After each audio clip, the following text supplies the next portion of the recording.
Historia de la filosofía, por Nicolás Abagnano, volumen 2, 170, parte quinta. La filosofía moderna de los siglos XVII y XVIII, capítulo 13. La ilustración italiana, 501. La ilustración en Milán.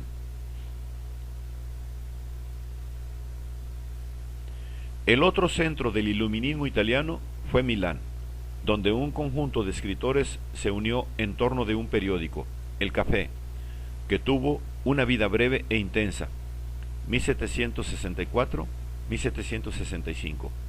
El diario, concebido sobre el modelo del Espectador inglés, fue dirigido por los hermanos Verri, Pedro y Alejandro, y colaboró en él, entre otros, César Beccaria, Alejandro Verri, 1741-1816. Alejandro Verri fue literato e historiador. Pedro Verri, 1728-1797, fue filósofo y economista. En su discurso sobre la índole del placer y del dolor, 1781, Pedro Verri defiende el principio de que todas las sensaciones agradables o dolorosas dependen, además de la acción inmediata de los objetos sobre los órganos corpóreos, de la esperanza y del temor. La demostración de esta tesis la formula primeramente en lo que se refiere al placer y al dolor moral, relacionados con un impulso del alma hacia el porvenir.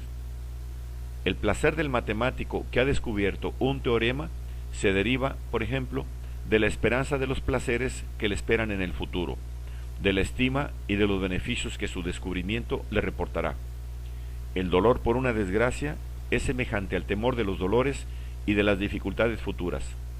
Ahora bien, puesto que la esperanza es para el hombre la probabilidad de vivir en el futuro mejor que en el presente, supone siempre la falta de un bien, y es, por tanto, el resultado de un efecto, de un dolor, de un mal.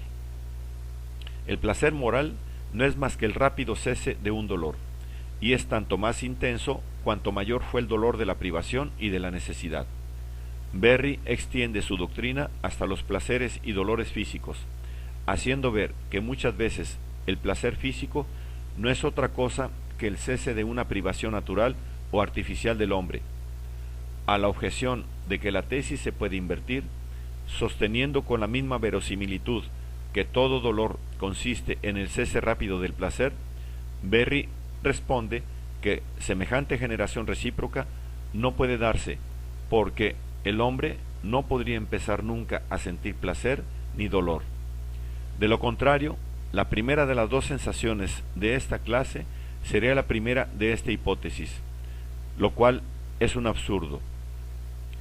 Verri llega a confirmar la conclusión que Maupertuis, en 493, había deducido de su cálculo, o sea, que la suma total de los dolores es superior a la de los placeres.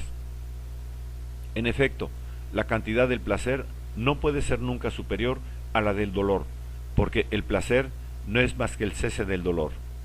Pero todos los dolores que no terminan rápidamente son una cantidad de mal que en la sensibilidad humana no haya compensación, y en cada hombre se dan sensaciones dolorosas que ceden lentamente. Aún los placeres de las bellas artes tienen el mismo origen. Como fundamento tienen los que Verri llama dolores innominados. El arte no dice nada a los hombres que rebosan alegría, y en cambio habla a quienes están dominados por el dolor o la tristeza. El magisterio del arte consiste más bien en esparcir las bellezas consoladoras del arte para que haya un intervalo suficiente entre una y otra, para retornar a la sensación de algún dolor innominado, o bien en hacer nacer de cuando en cuando sensaciones dolorosas expresamente, y a continuación añadir a ellas una idea risueña que sorprenda dulcemente y haga cesar el dolor rápidamente. La conclusión es que el dolor es el principio motor de todo el género humano, y de este supuesto parte el discurso de Verri sobre la felicidad. Para el hombre es imposible la felicidad pura y constante, y en cambio es posible la miseria y la infelicidad.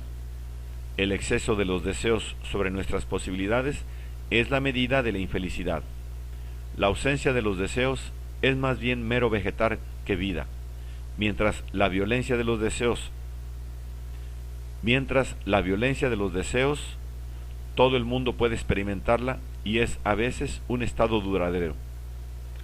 La sabiduría consiste en medir, en cualquier situación, los deseos con las posibilidades, y por esto la felicidad no está hecha más que para el hombre ilustrado y virtuoso.